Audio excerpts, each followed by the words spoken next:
Welcome to all students.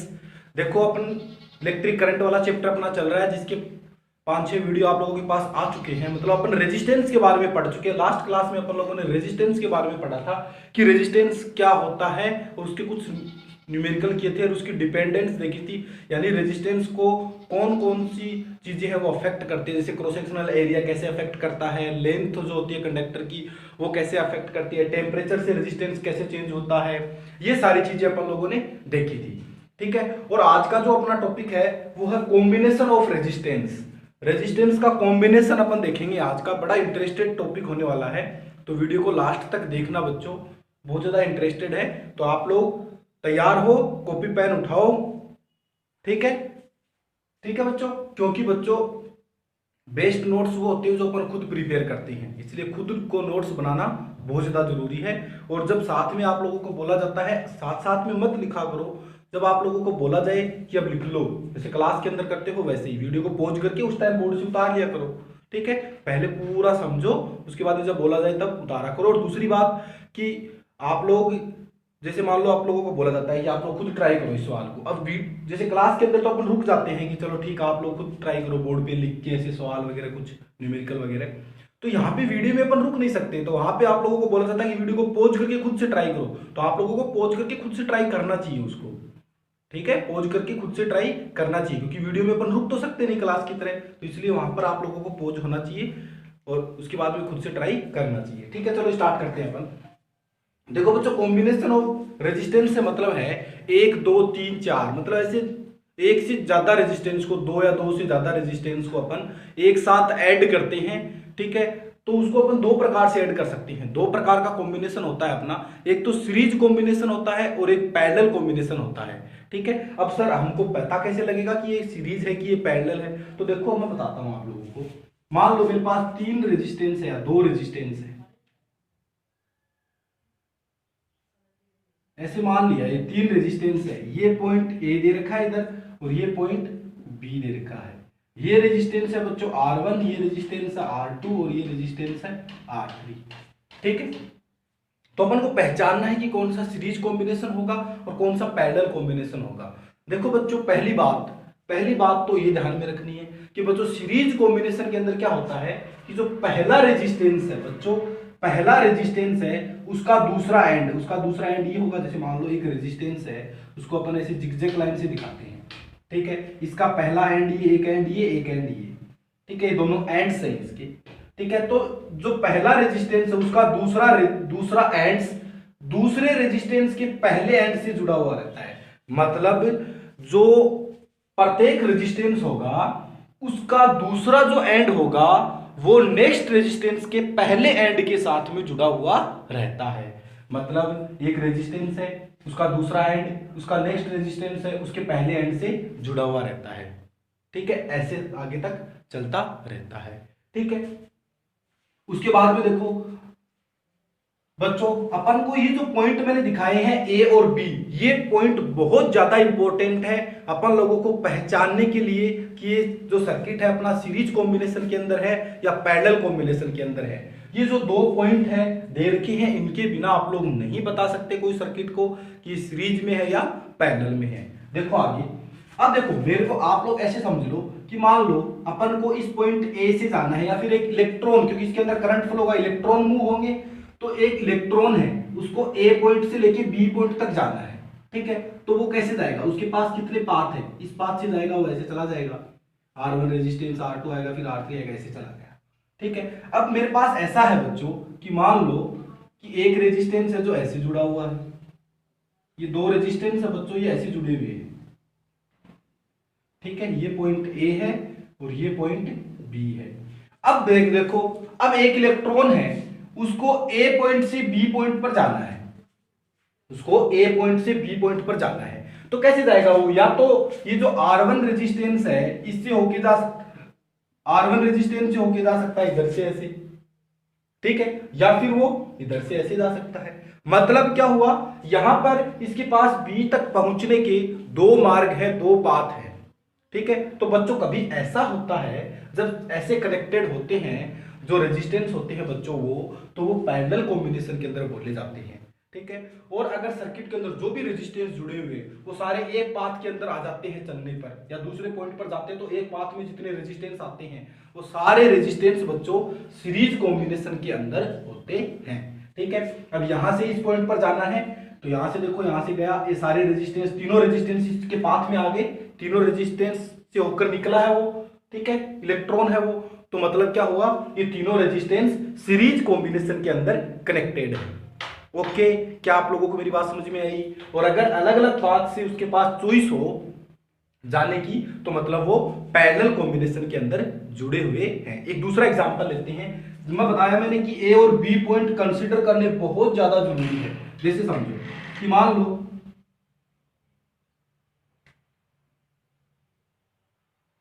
ये दो resistance है बच्चों, ये मेरे पास ऐसे जुड़े हुए हैं। अब आप लोगों को बोला जाए कि ये कौन से कॉम्बिनेशन के अंदर है, तो आप लोग नहीं बता सकते कौन से कॉम्बिनेशन के अंदर है। जब तक ये पॉइंट नहीं बोले जाएंगे आप लोगों को, तब तक नहीं बता सकते। अब मैं लिख देता हूं, ये पॉइंट ए लिख दिया।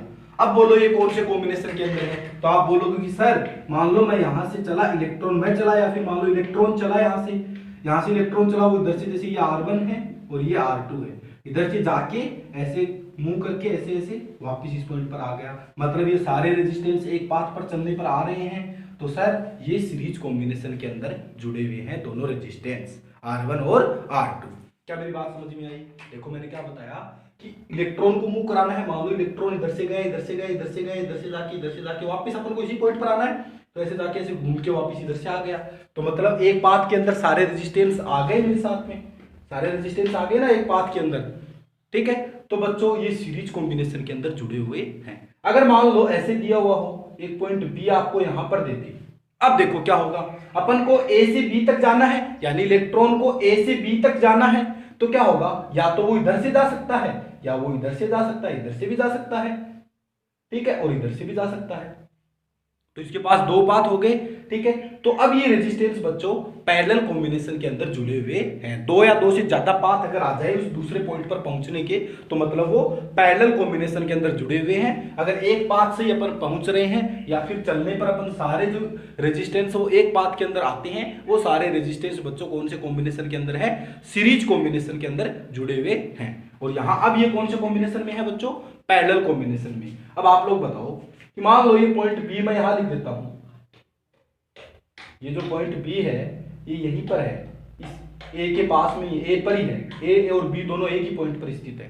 ठीक है, अब बताओ कहां से कहां तक कैसे जा सकते हैं। अब या तो इधर से मूव होके इधर आ जाओ, या फिर इधर से मूव होके इधर आ जाओ। यानी अपन को मान लो इधर से चला, इधर गया, इधर गया, इधर गया, ये यहां तक। ठीक है, मतलब क्या हुआ कि यहां से मूव होके मैं यहां तक आया, तो मेरे को दोनों रेजिस्टेंस से चल के जाना पड़ा, दोनों रेजिस्टेंस को पार करना पड़ा। तो मतलब ये दोनों रेजिस्टेंस बच्चों किसमें है, सीरीज कॉम्बिनेशन के अंदर है। मतलब मैं समझ रहा हूं कि आप लोगों को ये बात समझ में आई होगी, उम्मीद करता हूं अच्छे से आप लोग सर्किट के अंदर पहचान पाओगे कौन से जो रेजिस्टेंस है वो सीरीज के अंदर जुड़े हुए हैं, और कौन से रेजिस्टेंस बच्चों पैरेलल कॉम्बिनेशन के अंदर जुड़े हुए हैं। अगर आप लोगों को ये बात समझ में आई तो अपन आगे बढ़ते हैं फिर। ठीक है, देखो तो सीरीज कॉम्बिनेशन क्या हो जाएगा बच्चों, पहला है कॉम्बिनेशन, दो टाइप्स के हो गए।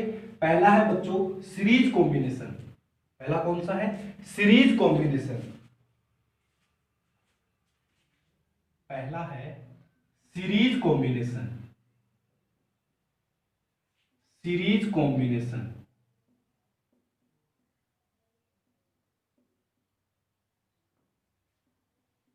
सीरीज कॉम्बिनेशन कौन सा होता है, जिसके अंदर ऐसे होता है ना, ये रेजिस्टेंस जैसे मान लिया R1, ये रेजिस्टेंस मान लिया R2, ये इसका फर्स्ट पॉइंट है, ये इसका सेकंड पॉइंट है, और R2 का ये फर्स्ट पॉइंट है, ये सेकंड है। तो बच्चों सीरीज कॉम्बिनेशन क्या होगा कि जो एक रेजिस्टेंस है, जो रेजिस्टेंस जुड़ा हुआ है सर्किट के अंदर, मान लो ये R1 है, इसका सेकंड एंड ये है, ये जो नेक्स्ट इससे रेजिस्टेंस होगा उसके फर्स्ट एंड से जुड़ा हुआ होगा। ठीक है, ऐसे सारे ऐसे जुड़े हुए रहते हैं। तो वो जो कॉम्बिनेशन होता है बच्चों, वो कौन सा होता है, सीरीज कॉम्बिनेशन। ठीक है, तो आप लोग लिखो, in this combination, in this combination in this combination the resistance are joined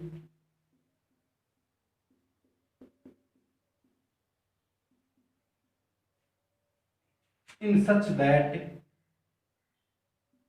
are joined such that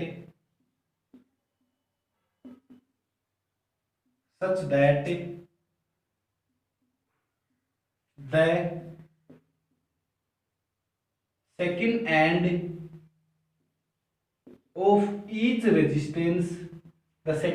of each resistance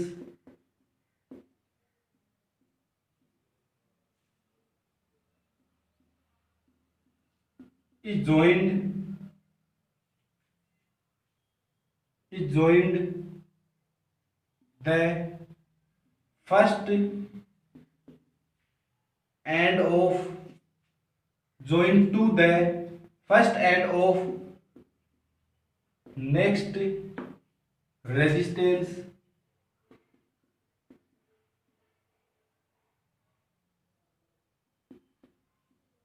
and so on। यानी क्या होगा इस कॉम्बिनेशन के अंदर, क्या होगा कि जो देखो in this combination the resistance R joined such that the second end of each resistance, यानी प्रत्येक रेजिस्टेंस का जो सेकंड एंड होगा बच्चों वो फर्स्ट एंड से जुड़ा होगा, उससे नेक्स्ट जो रेजिस्टेंस होगा उसके फर्स्ट एंड से जुड़ा हुआ होगा।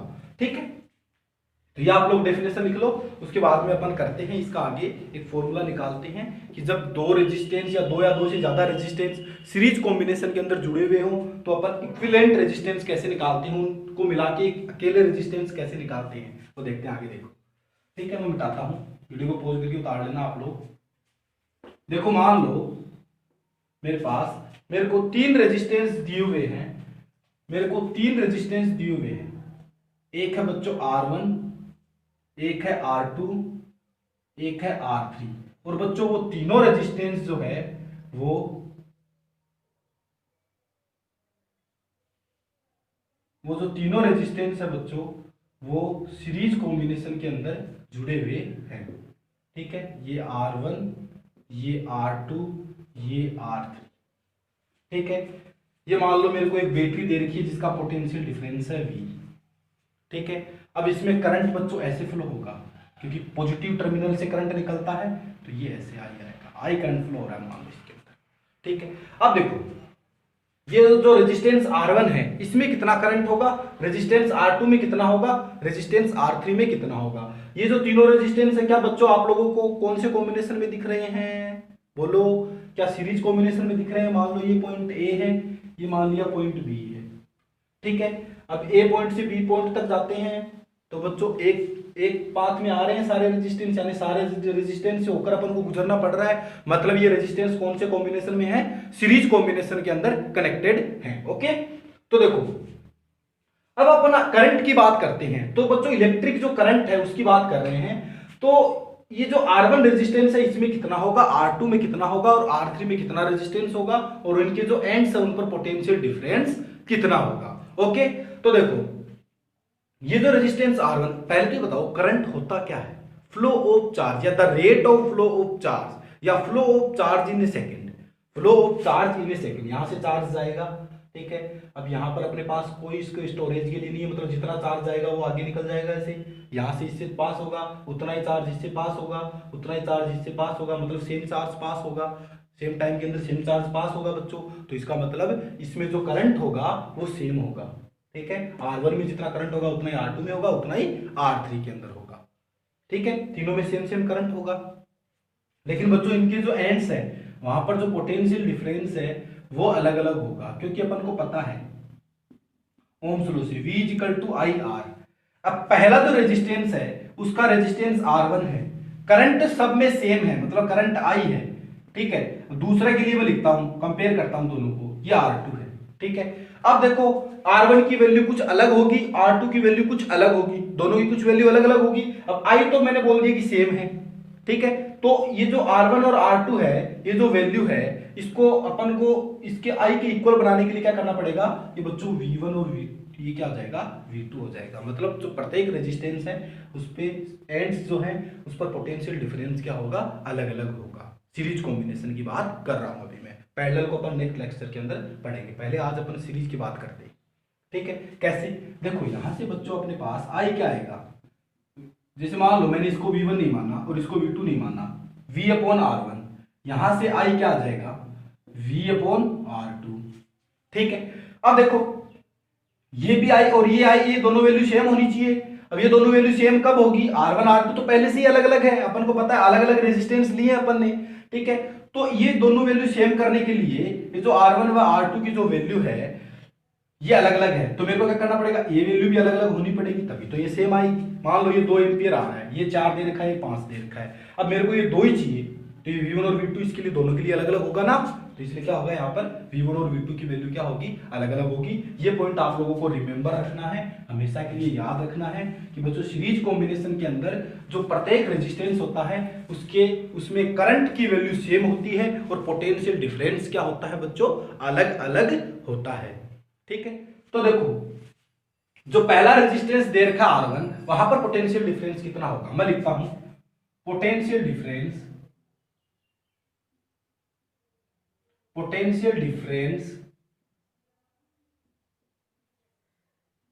Across resistance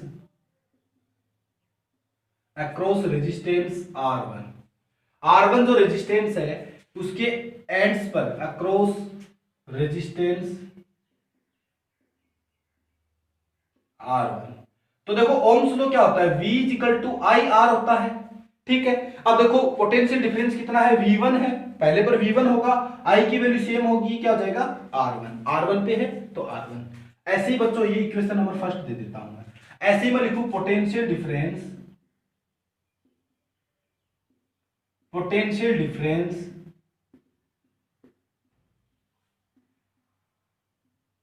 across resistance R2, तो ये क्या आएगा, V2=IR2। सेम थिंग, पहले पोटेंशियल डिफरेंस कितना है, यहाँ पर V2 है, I तो सेम है और R2 क्या है, रेजिस्टेंस। V=IR होता है ओम्स लॉ, V=IR, याद करो बच्चों, याद करो V=IR। ठीक है, फिर थर्ड पे बोलो पोटेंशियल डिफरेंस अक्रॉस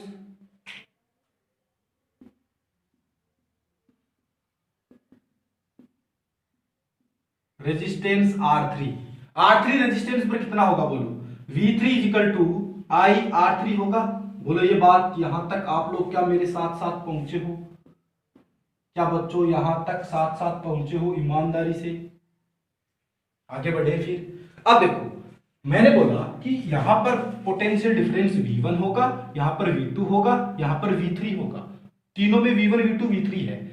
अब ये जो तीनों पोटेंशियल हैं ये आए कहां से, ये V जो है इसके अलग अलग टुकड़े हो गए, छोटे छोटे पार्ट्स हो गए, यानी V क्या होगा, ये जो टोटल पोटेंशियल दिया मैंने V, यही अलग अलग पार्ट्स में डिवाइड हो गया। मतलब मैं ऐसे लिख सकता हूं, जो इन तीनों का जो ऐड होगा वो V के इक्वल होगा, यानी जितना क्या होगा V1 + V2 + V3 होगा वो क्या V के बराबर होगा। यानी यहां से मैंने 10 मान लो 10 वोल्ट दिया, वो 2 वोल्ट इसमें चला गया, 3 वोल्ट इसमें चला गया, 5 वोल्ट इसमें चला गया, ऐसे अलग अलग बट गए इनमें। ठीक है, तो इन तीनों का ऐड जो होगा बच्चों इस टोटल पोटेंशियल के क्या होगा, बराबर होगा।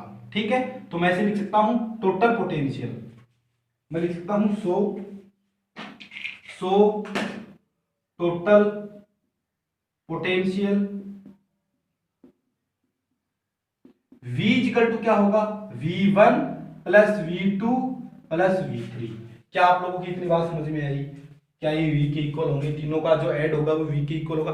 बाहर से तो अपन ने कोई पोटेंशियल दिया ही नहीं इसको, ये जो आए मेरे पास V1 V2 V3 यहीं से आए हैं, यहीं से तो आए हैं, तो क्या हुआ ये। ठीक है, ये हो गया। अब देखो V1 की वैल्यू क्या है बच्चों, IR1, क्या मैं V1 की वैल्यू यहां रख सकता हूं IR1। V2 की वैल्यू बोलो क्या है IR2, V2 की वैल्यू क्या है IR2। V3 की वैल्यू बोलो क्या है, IR3, तो ये IR3। अब एक बात और बताओ, मान लो इन तीनों जो रेजिस्टेंस है इसकी जगह मैं एक रेजिस्टेंस लगा देता हूं इन तीनों के इक्वल का। मान लो एक रेजिस्टेंस लगा दिया मैंने, और वही दो पॉइंट दे रखे हैं A और B, ठीक है, और वही मैंने सेम बैटरी कनेक्ट कर रखी है V वोल्ट की, सेम बैटरी, ठीक है, और वही इसमें करंट फ्लो हो रहा है I, और ये मैंने जो रेजिस्टेंस लगाया बच्चों ये R इक्विवेलेंट लगाया है, ठीक है, मैंने R इक्विवेलेंट लगाया है। तो बच्चों क्या आप लोग मेरे को बता सकते हो कि जो V क्या होगा, यहां से V क्या होगा, IR इक्विवेलेंट होगा क्या? क्या यहां से बच्चों जो V है, यहां से जो V आएगा वो IR, V बराबर IR, V equal to IR Ohm's law से। तो V तो मैंने बोला सेम ही बैटरी लगाई है मैंने, सेम ही करंट फ्लो हो रहा है, वो का वही जो इसमें फ्लो हो रहा है वही करंट इसमें फ्लो हो रहा है, और ये जो R है मैंने R इक्विवेलेंट मान लिया। मान लो R इक्विवेलेंट का कोई R इक्विवेलेंट रेजिस्टेंस लगा दिया कोई, ठीक है, मान लो 10 ओम 15 ओम 20 ओम ऐसे, ठीक है।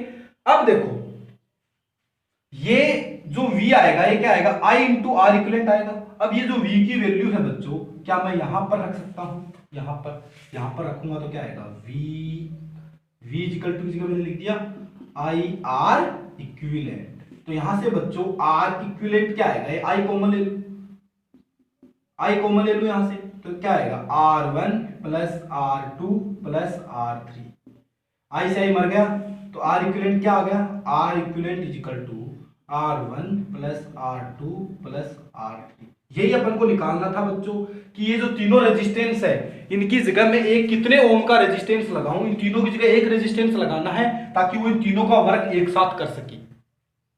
तो वो कितना आएगा, इन तीनों को ऐड कर दो और वो एक साथ ऐसे लगा दो, ऐसे छोटा सर्किट बन जाएगा, ठीक है। तो यही अपन को R इक्विवेलेंट निकालना था। मैंने क्या बोला कि इन तीनों की जगह ये जो तीनों रेजिस्टेंस दे रखे हैं R1 R2 R3, इनकी जगह मेरे को एक रेजिस्टेंस लगाना है इन तीनों की जगह मिला के, ठीक है। तो वो कितना होना चाहिए कि इन तीनों का वर्क वो अकेला कर सके, तो वो कितना होगा, वो यहां से इन तीनों को अपन ऐड कर देंगे और अपन को पता लग जाएगा। तो ये बच्चों पिछली बार हाफ ईयरली के अंदर आया था ऐसा, ठीक है। तो आप लोग इसको उतार लो, और बहुत ही ज्यादा इंटरेस्टेड है वीडियो को पॉज करो और फटाफट उतार लो, जल्दी से उतारो, फिर आगे बढ़ते हैं।